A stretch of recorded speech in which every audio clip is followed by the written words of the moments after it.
Bienvenue à tous dans cette nouvelle vidéo. Je vais vous partager les livres qui m'ont aidé à développer ma pratique du tarot, à apprendre le tarot.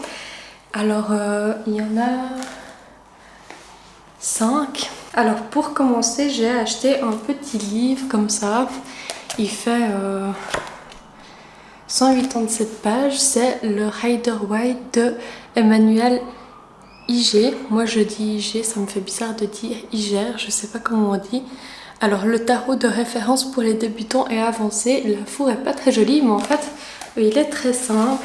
Vous avez d'abord les arcanes majeurs avec le texte, la signification, un peu de symbolique. Et après, vous avez le développement en petit, amour, travail, voilà. Et aussi un petit peu sur les cartes à l'envers.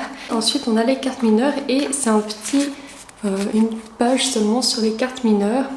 Là, c'est les cours avec les cavaliers, valets et dames.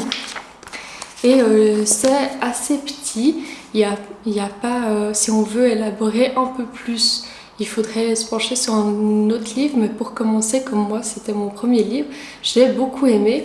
Sauf que je fantasmais un peu sur celui-là. C'est la même autrice, c'est Emmanuel Iger. Il est beaucoup plus épais. Et je me suis dit, en plus il y a un petit peu de numérologie, je crois, je ne l'ai pas beaucoup étudié, mais de ce que j'ai vu, en fait j'ai eu beaucoup plus tard et il m'a beaucoup moins parlé en fait. Après il y a des... je crois qu'il y a un petit peu des tirages, etc. Mais je l'ai beaucoup moins apprécié parce que en fait... il y a beaucoup de choses.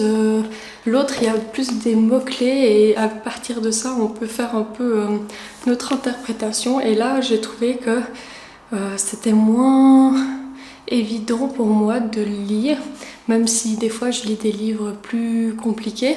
C'était pas ça le problème, je sais pas, il m'a moins parlé. Je sais pas si vous, c'est votre cas, si vous avez d'autres livres à part ça à me proposer de tarot en commentaire que vous pensez qu'il faut absolument que j'aille la référence.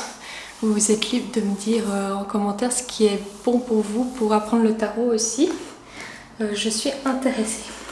Ensuite, mon livre que je préfère, que j'ai vraiment beaucoup appris avec, beaucoup étudié, c'est le Grand Guide du Tarot. Alors ça, je le conseille vraiment, c'est de Lise Dean. Je crois qu'elle a fait d'autres trucs que je connais, mais je sais plus quoi. Et donc, il y a vraiment beaucoup sur la Kabbale aussi, l'astrologie, la référence par rapport à l'astrologie.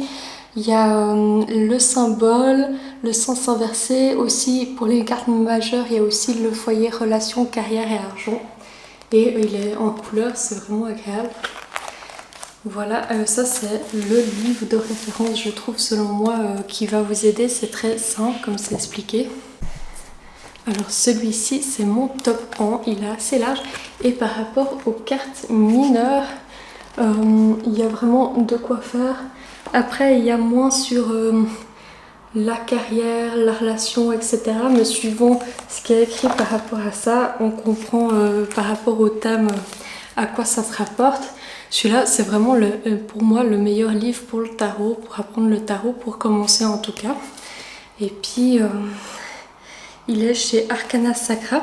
Bah, si je devrais avoir que en livre, je prendrais celui-là et celui-ci aussi parce que ils se complètent un petit peu. Ils ont des approches un tout petit peu différentes, mais il y a quand même toutes les significations qui restent pareilles. Ensuite, il y a le tarot, la base que beaucoup de personnes connaissent. Alors, quand j'ai appris le tarot, quand j'essayais d'apprendre, en tout cas, quand j'avais 16 ans ou 15 ans, je ne sais plus exactement, franchement, si j'aurais eu un livre comme ça, comme adolescence, ça m'aurait beaucoup plu. Après, il est vraiment pour tous les âges, autant pour les personnes plus expérimentées aussi. En fait, ce que j'aime beaucoup, c'est que, bon, déjà, il est vraiment beau, comme il est illustré. Et si ça vous intéresse, ils l'ont fait en tarot. Je pense que si vous regardez ma chaîne, vous devez vraiment connaître ce livre ou le tarot. Et si c'est pas le cas, bah, c'est pas grave, ça arrive, je vous le présente.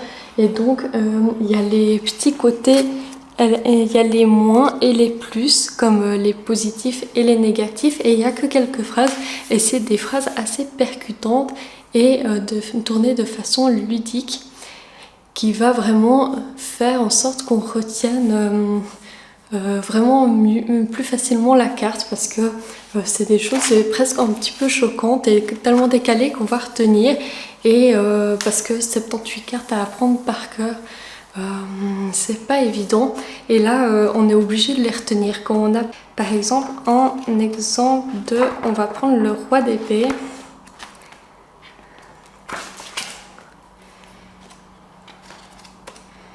Juste que je le trouve. Le roi d'épée, il est là. Alors c'est quelqu'un qui est un peu médical, qui est très logique et structuré, qui n'a pas beaucoup de place pour les émotions. Et là, dans la personnalité, pour se rappeler du roi d'épée, on a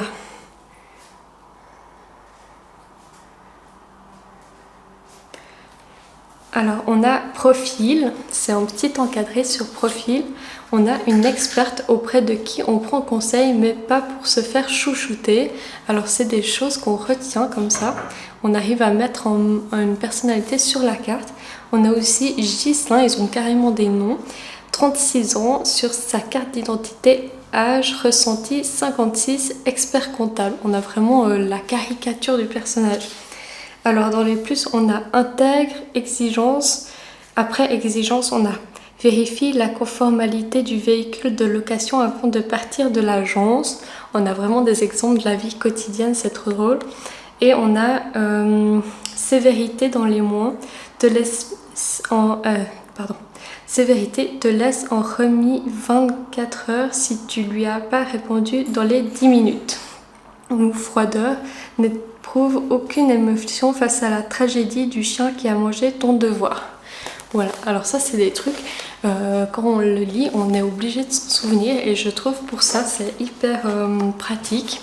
Après, il y a c'est un petit résumé si on veut. Si on veut aller plus en profondeur, il faut trouver dans d'autres livres. Et voilà, après je ne l'ai pas lu trop au début, il faudra que je m'y plonge aussi. J'ai aussi acheté un livre que j'ai pas encore vraiment travaillé, parce que c'est plus celui que j'ai le plus travaillé, c'est le grand guide du tarot. Et le tarot et la santé, c'est un domaine spécifique.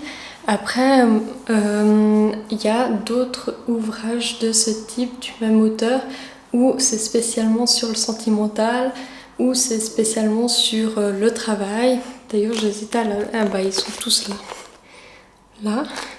Et puis il dit que c'est tarot de Marseille, mais moi je pense que ça s'applique aussi au tarot de Rider-Waite, c'est deux courants différents.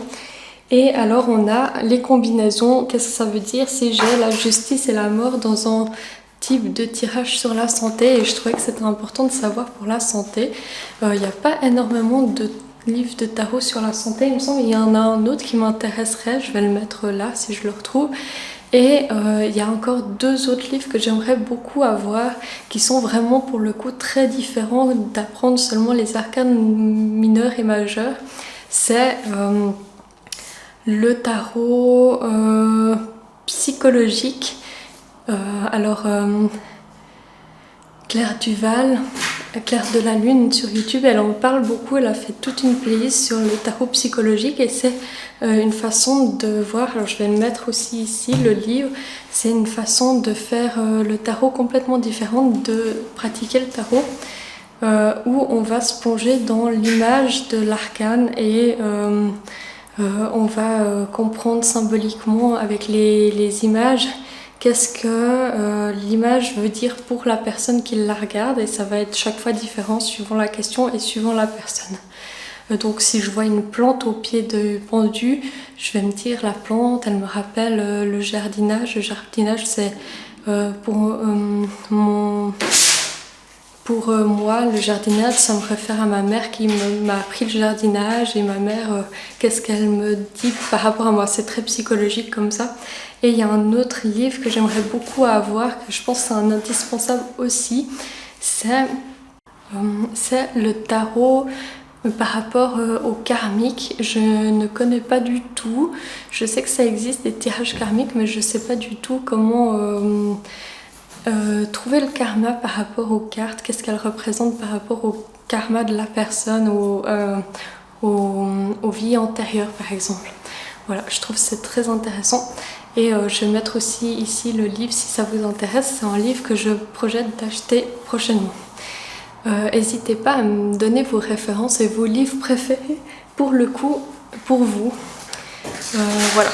Et si vous avez des questions aussi, n'hésitez pas.